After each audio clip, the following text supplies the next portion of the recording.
But let's start, Dr. Youn, by talking about Botox in and of itself, because a lot of people aren't even aware of this. It's a toxin.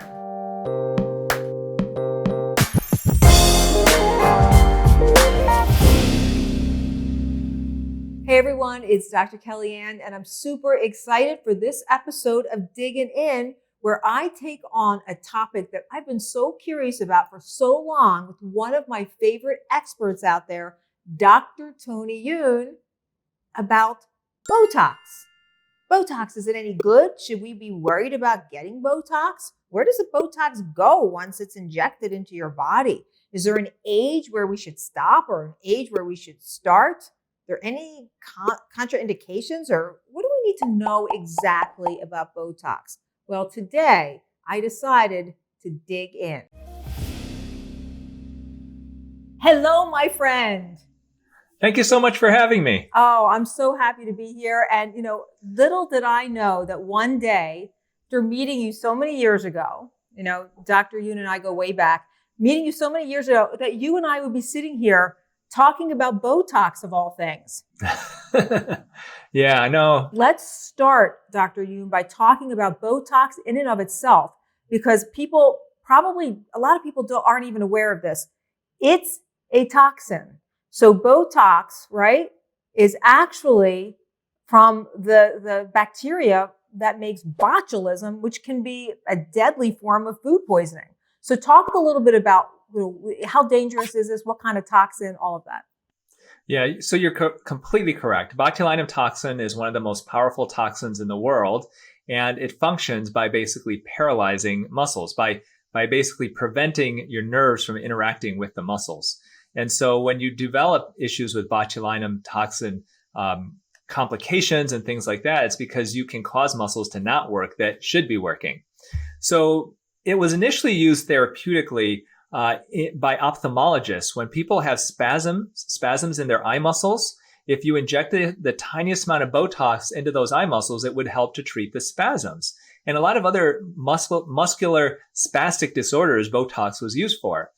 But what they noticed when they were injecting that, and especially, let's say, injecting in the eyelid, when the eyelid would spasm, they noticed that that it would spread a little bit and the wrinkles would soften up. And so there's a dermatologist, Dr. Carruthers, who said, well, why don't we test this in the tiniest amounts on facial muscles that create wrinkles? And lo and behold, it worked. So if you inject the tiniest amount of Botox, and literally, I buy a vial of Botox, it's about this big, and it has a tiny little speck of dust at the bottom of it, and it cost me over $600. We mix it up with sterile salt water, and we inject it. So when you inject the tiniest amount of this botulinum toxin, you can weaken muscles temporarily for about 3 to 4 months. And what that can do is it can then soften those wrinkles. Typically in the glabella, we call it the 11 sign, in the crow's feet, as well as in the forehead. Mm. And what's interesting is that Dr. Carruthers, when she brought this out with her husband, everyone told her she was crazy, that it wasn't going to go anywhere. And, it just goes to show you. And so, am I right? This all started way back in the 1960s, right? And then finally by the 1990s, this was brought to market. How did this explode and get so big? It's addictive, and it's so easy to get done. I mean, I tell you, Kellyann, when the pandemic hit and my practice closed, I found myself a month after my practice was still closed in my office, and I opened up the refrigerator holding our medications, and I saw this old vial of Botox. And it was like a month old. It's supposed to last only a few days, and you should toss it. And I thought, I'm here by myself. All my employees are at home. And I've got a vial of Botox that's going to go old. Remember, I told you it's $600 for a freaking vial of Botox. So I thought, why not? And so I loaded it into a syringe and I injected it into my forehead. And I tell you, I'm needle phobic. Like, I do surgery and stuff, but when I get like a shot, I don't want to see it go into me. And I was able to inject it into my own face, and I did fine with it. So, it's a combination of two things. It's so easy to get done because it's not that painful at all. I mean, heck, I injected my own face with it with no anesthetic. And it really does work. It does take anywhere from 3 days to a week to work. But for those people who have kind of persistent frown lines here, for those people who get these crow's feet, it really can smooth those areas out very quickly. I mean, it's pretty dramatic. And I think because of that, it's addictive. It's not addictive like smoking is addictive or alcohol where you get withdrawals if you don't do it. It's just you see those wrinkles come back and you're like, ooh, this really does work and it's pretty easy. Let me do it. There are concerns with Botox, and the dermatologic, the plastic surgery community isn't so open to this as you and your community might be. I do think that there is a very small percentage of people who don't do well with Botox. There are rat studies that do show if Botox is injected into the face of a rat, you can actually find tiny amounts in their spinal cord fluid. So that is definitely concerning. We have never seen any type of an issue like that before. But if you go online, there are people who do feel that they have had permanent neurologic issues after undergoing injections of Botox. But I tell you, Kellyann, I had a good friend of mine who's a holistic type practitioner, a doctor, who had Botox, and she was having some major neurologic issues afterwards. And she said, hey, can you help me? Can you find out if there's anything, any science to support this? And I talked to dermatologists, I did lit reviews, and there just isn't anything. That being said, I think like anything, any of these types of treatments that we do, there's always a chance that something might happen to you as just a rare phenomenon. Yeah, and you just don't know. I mean, that's the thing. There's always a small amount of risk factor whenever you put anything in your body that doesn't belong there. It doesn't matter. Mm-hmm. And so what do you think about this whole idea of having Botox at a really young age as a preventative? Yeah, so the beauty magazines are calling it prejuvenation. And the idea that you can prevent, instead of rejuvenation, it's prejuvenation. You can prevent wrinkles. I'm not a fan of it, and I'll explain why. Once again, if you get Botox, I mean, unless it's one of these crazy type of rare reactions that we just don't quite understand if it's even can happen, the worst in general that can happen, as long as it's not black market and stuff like that, is you can get a droopy eyelid.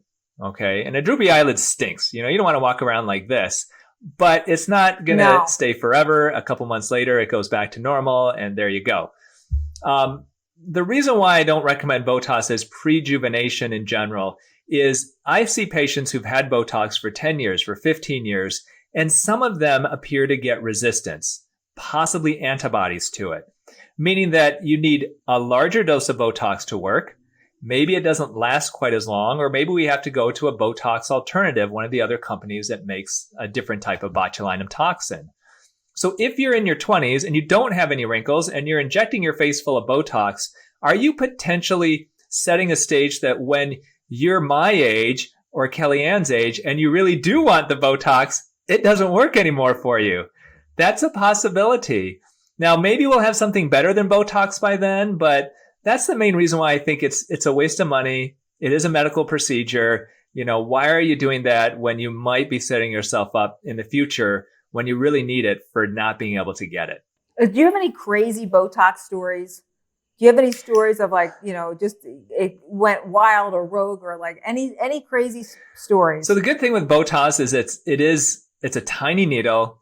It works so well. The risks are so low. I think that the worst thing that I've seen happen, I had a woman come to see me once, and she was really, really uptight. She was an older woman in her probably early 60s, late 50s, and she was professional. She came in wearing her suit, and she was real uptight. And she said, I need Botox. I've got this, big meeting tomorrow that I need to look good, and I can't be bruised. Whatever you do, you cannot bruise me, and I know you can do it because I know you're the best. And whenever they say that, it's like, oh no.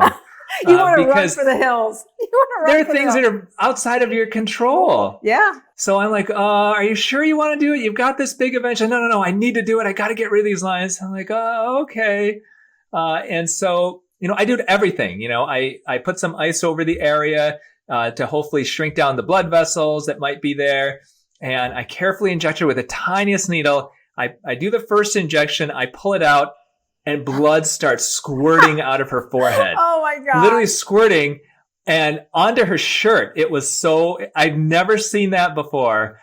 I hurriedly put a gauze pad over it and pressed down on it. And of course she got this big bruise. And it was just like, of all the things, there isn't even a blood vessel technically in that area, but she must have had abnormal anatomy. I hit this artery and it literally just shot right out of that tiny hole made by that Oh my God. needle. Well, they say that you can bring things on, like all that fear. You got to wonder, right? Well, I think that is true. I do tell patients who are so uptight and they're just like clamped down, their blood pressure is higher. That's what I mean. And that's going to increase that. Yeah. And shockingly, Kellyann, she never came back to see me after that. I've never treated her again. Well, maybe after she's that. watching you now on TikTok, so don't feel bad. What do you think about all those Botox parties that they have at gyms and like all those places? I mean, I guess like how important is the practitioner in all of this? I mean, is it okay just to have anybody? So it is definitely important. Botox parties, I think the first thing is it is a medical treatment. And so, you shouldn't be under the influence of alcohol or any other types of drugs if you're signing up for a medical treatment. And any doctor who is injecting somebody and having them sign consent forms when they're inebriated, that's a problem. On the flip side of it, once again, there's such a low risk of a real problem from it. I have nurses that inject Botox in my office and they do a fantastic job, but it's obviously a clean medical setting. I'm not a fan of it, but I'm also not going to say that, oh my gosh, you're going to die from a Botox party. Unless it's once again, black market Botox, or you've got somebody injecting crazy stuff, not Botox, then most likely it probably would be okay. You just may not get the best result. How about, Dr. Youn, all these crazy things that they're using Botox for? I mean, sweat. And I just read that there was a study that was done on depression and that they found people that use Botox were less depressed. Can you address that? Yeah, it's very interesting. And we don't know really the mechanism why. And just like you're saying, there's studies that show that if you inject Botox into the face, and it's just cosmetic Botox, that the people have a lower rate of depression. Now, one thought of it is there are people who will say, and I totally believe it, if you're feeling down, then force yourself to smile. Because if you force yourself to smile, it must release endorphins or something like that to cause your mood to lift. So the thought with Botox, is it possible because when you inject Botox, you can't make those frowning faces as much anymore, that it may help your mood? Possibly. And I think that that's one of the main going hypotheses of why it seems to work. Now, I don't know of anybody who's depressed and a psychiatrist is writing a prescription for Botox to treat their depression. But who knows in the future? Maybe that's something that we're going to see. Now, one thing that I know that a lot of people are pretty jazzed about is migraine headaches and Botox being used for migraines. How do you feel about that? Yeah, that's actually something that has been studied quite a bit by neurologists. And it's something where you've got migraines, and it's tough to say if it's kind of the classic migraine with the aura and the nausea and stuff like that. That may or may not be as affected, but definitely chronic tension headaches, all of that could potentially be improved with Botox. The good thing too with that is typically insurance will often pay for it, but they usually don't pay plastic surgeons to do it. It usually would be a neurologist. And so if you've got an issue with migraines, you want to get off the medications and stuff like that, then it wouldn't be a bad idea to talk with your neurologist about Botox.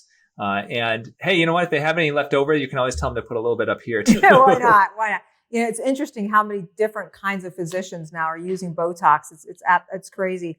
Let's talk a little bit about, I love collagen. I love bone broth. You know that. I love all of that for foundational beauty. And my question is, do you think that there are treatments or are there things that we can do if we don't want to get Botox that are going to be, and here's the hitch, that are going to be as good as Botox? Unfortunately, no. Okay. Botox, I think that's why it's so incredibly popular. And, and you and I, we know healthcare practitioners, we know holistic health practitioners, alternative health practitioners who are using Botox. Oh, yeah. Not all of them, but a lot of them are. And unfortunately, nothing just really works the same. We have all this other technology too available to us, from lasers to radio frequency to microneedling, PRP and all this stuff. And still nothing really works the same as Botox. That being said, there are things you can do, a lot of things you can do to keep your skin looking young and looking healthy, from collagen. Drinking bone broth is great for your microbiome, as you tell everybody, and it can really help potentially with your skin. Good skincare products, I think, so important, but they don't quite do the same as Botox. That being said, too, part of it, I think, is also training your face. And I see patients all the time who've got just deep, deep lines in their face. And you can tell because they're so expressive. They're always lifting up their eyebrows. They're always squinting. They're always making these faces. That actually will, after several decades, cause those lines to become more etched in your face. And so, what Botox does is it forces you not to make those expressions. And you can technically do that yourself by trying to limit how much of those kind of extreme facial expressions that you make. That can be a bit of a natural Botox in and of itself. Well, I'm going to have a problem then, because you know how expressive I am. I better get on that You now. are. So those face muscles and stuff, those face exercises, are any value to that? No, it's actually the opposite. There are patches that people are using, like silicone patches. There's one called Frownies that you can buy, where it's the opposite. Instead of making those faces, which, well, if anything, it will make those wrinkles deeper. It's going to be more applying splints like silicone patches and things like that to prevent that skin from wrinkling. So some people will wear patches on their face at night to help splint their skin and to kind of help train their muscles not to be creating these lines. I don't know if any studies have been done to truly support that it helps. It probably doesn't hurt though. So healing your microbiome is a really great, adjunct. And there's a lot of other things that you can do to just relax those face muscles. And I think actually, like you said, it sounds crazy, but just being a happy person, it makes all the difference in your overall aesthetics, your overall appearance. And I know for you have translated all of this. And I have to talk about this because I know everyone's going to want to know. You translated all this over into the social platforms. And I love sitting here talking with you about Botox, but you talk about so many different things on these social platforms. And I want to hit on that a little bit. What really was the inspiration for you to give me, because you're working hard. You have a family, a lovely family whom I know, and they're just absolutely lovely. And you have this practice, you've got a booming practice. And you spend a lot of time doing this, and in addition to product sales and everything else. So you really have to love this, Tony, to do it as much as you do. What is your driving force with all this?